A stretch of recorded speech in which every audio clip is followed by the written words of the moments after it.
C'est un rituel immuable. Quand vient l'été, des milliers d'étudiants se lancent dans un tour de France des écoles de commerce à la recherche, plus que d'un véritable projet pédagogique, d'un passeport pour leur carrière professionnelle. Une ligne de CV qui les suivra toute leur vie. Cette ligne de CV, elle représente l'entrée dans le club fermé des anciens élèves et même pour les plus prestigieuses, disons-le, un véritable anoblissement aristocratique. Voilà un rite bien français où un titre académique serait assimilé à une assurance pour la vie en termes de débouchés, d'avenir professionnel et de revenus futurs.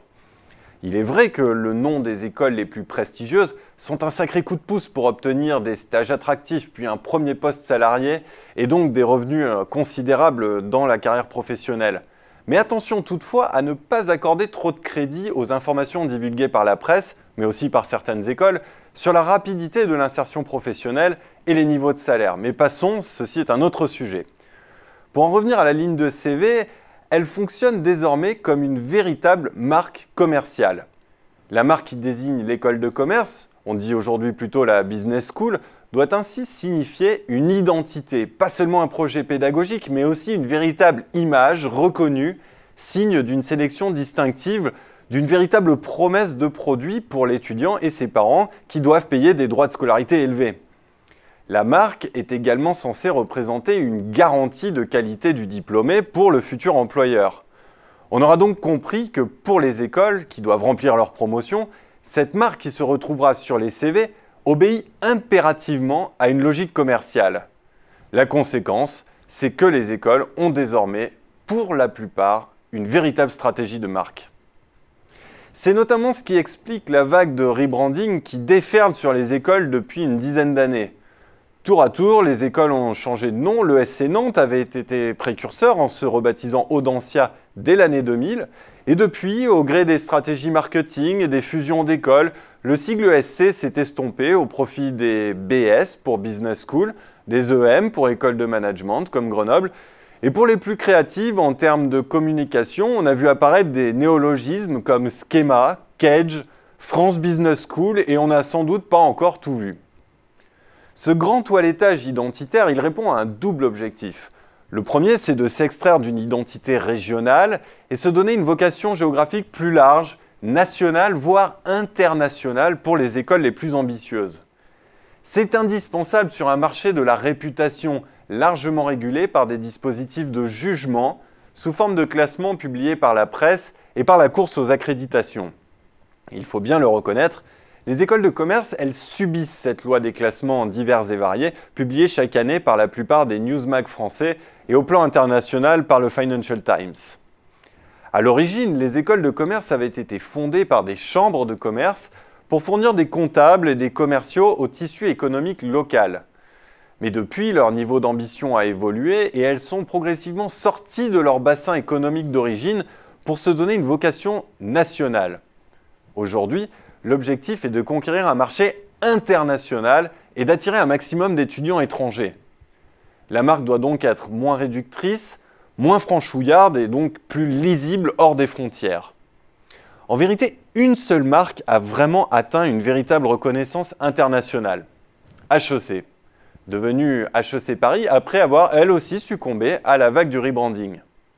Pour ce qui est de la reconnaissance au niveau européen, on peut sans doute rajouter l'ESSEC, le SCP Europe et à un moindre degré 2 ou 3 écoles de province, mais la liste est encore courte. Et puis il y a un second objectif commercial dans cette vague de rebranding, devenir plus attractif pour les candidats qui ne sont pas passés par la case prépa. Des étudiants qui n'ont pas subi l'évangélisation de 2 ou 3 années en classe préparatoire, donc qui ne maîtrisent pas forcément les classements d'école comme les 10 commandements, et en savent encore moins que les bêtes à concours sur les positionnements respectifs des écoles, d'ailleurs pas forcément toujours faciles à décrypter, aussi bien pour les étudiants que pour leurs futurs employeurs. Cet enjeu des étudiants hors prépa, il est devenu primordial pour la plupart des écoles, en particulier pour les moins réputées. C'est pour elles un enjeu financier considérable car il faut à tout prix remplir les promotions alors que l'offre est devenue dans le même temps surabondante. Les admissions dites parallèles sont devenues au fil du temps essentielles et même, disons-le, vitales. Elles représentent désormais plus de 60% de l'ensemble des promotions de la conférence des grandes écoles et bien davantage quand on descend dans les fameux classements. Notons aussi que cette proportion tend à gonfler d'année en année, et dans ce contexte, on comprend que sur un marché aussi opaque, aussi dense, la puissance de la marque devient un atout considérable. Outre le programme Grande École, il y a aussi l'objectif de vendre des masters spécialisés, des MBA, de la formation continue, et là même les plus prestigieuses des écoles sont concernées. Aujourd'hui, un master spécialisé d'une grande marque parisienne peut se vendre entre 15 et 20 000 euros, un executive MBA à HEC plus de 50 000 euros. La valeur de la marque fait le prix. Et sur le marché international, la concurrence est rude. Comment convaincre un étudiant chinois d'aller à HEC plutôt qu'à Yale, Stanford ou à la London School of Economics? Certes, le charme de Paris est une force d'attraction, et ce, même à Jouy-en-Josas ou à Cergy-Pontoise, ce qui explique le rebranding d'HEC en HEC Paris.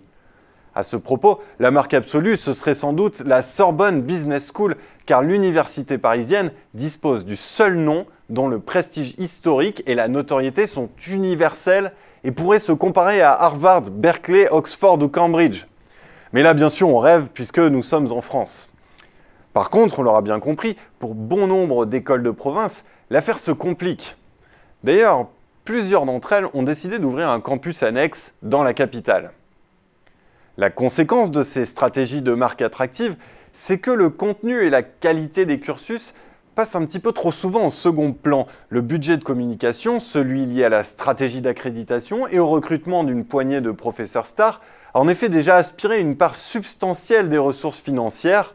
Alors finalement, qu'importe si des cours sont parfois délivrés dans des amphis de 80 étudiants pour un MBA, qu'importe si les étudiants de programme Grande École disposent de très larges plages pour s'engager dans des associations de tout poil, voire carrément dans des activités extrascolaires.